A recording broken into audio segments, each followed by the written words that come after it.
Buongiorno, mi chiamo Mario Sorz e abito in questo quartiere, in questo rione, dal 1957, quindi sono qua quasi 70 anni.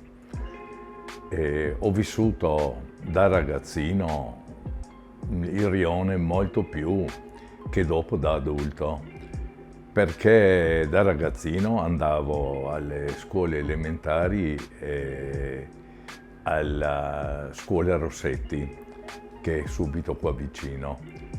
Purtroppo quella volta non c'erano le scuole medie, tantomeno le superiori, che comunque nella nostra città sono tutte quante dislocate o in città o in certi punti ben prefissi della città, e quindi da ragazzino ho vissuto molto questo quartiere.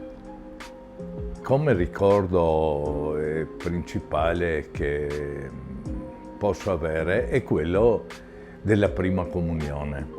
La prima comunione l'ho fatta poco distante da qua. L'ho fatta nella cappella che faceva parte.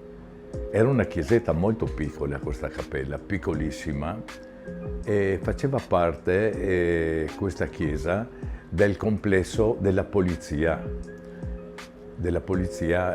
di via Benussi, qui vicino subito.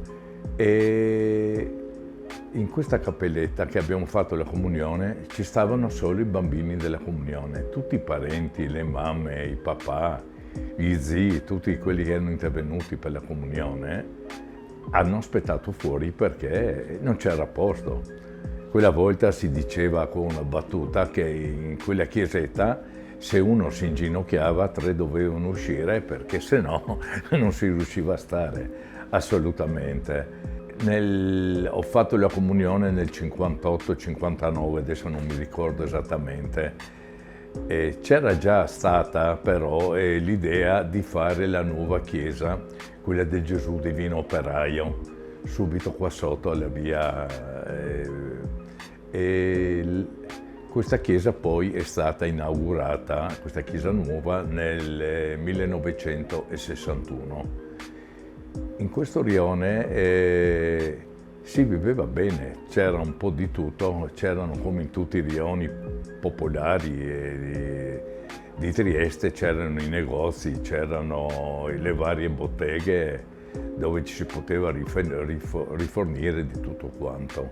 Ricordi particolari sono quelle proprio che in via Puccini, proprio vicino qua al bar da Antonella, dove sono qua seduto e sto facendo questa intervista, c'era un cinema all'aperto piccolino, non conosciuto neanche dai triestini, anche sui libri che parlano dei cinema di Trieste è appena nominato, ed era un cinema piccolissimo, ci sono stato un paio di volte.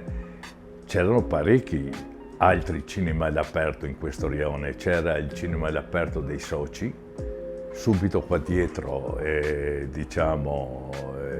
anche quello molto piccolo, e dopo c'era il cinema di Valmaura che era quello più grande.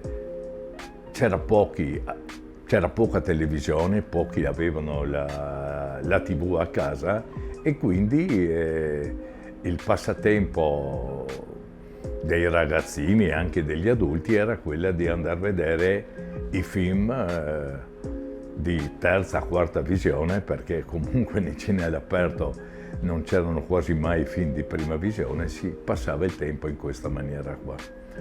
Parlando poi del progetto che si sta facendo adesso, io ho un pensiero, un'idea che possa riportare in questo rione, possa portare in questa via di nuovo la gioventù e di nuovo i bambini come ero io quella volta.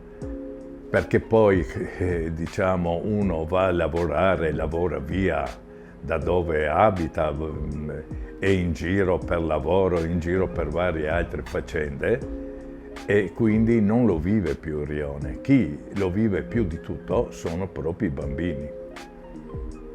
E quindi il mio pensiero e il mio augurio è quello di lasciare crescere i ragazzini in una famiglia, in un ambiente confortevole e piacevole, e quindi poter vivere bene e in tranquillità. USL, OSL, con tutte le varie scritte. Successivamente ho una foto della chiesa del Gesù Divino Operaio e con diciamo l'ultima cena, che è una scultura del triestino Franco Asco, che è lo stesso che ha fatto la Madonnina, quella d'oro, quella di piazza Garibaldi. E dopo c'è un bassorilievo, anche questo fatto da Francesco Silvio Bottes di Trento, un bassorilievo molto importante, sono 2 pezzi, e qua diciamo è quasi attuale perché questa foto è degli anni 90, quindi riporta l'insieme del rione. Questa è via Boito. Sì, esatto. Questa è via Puccini.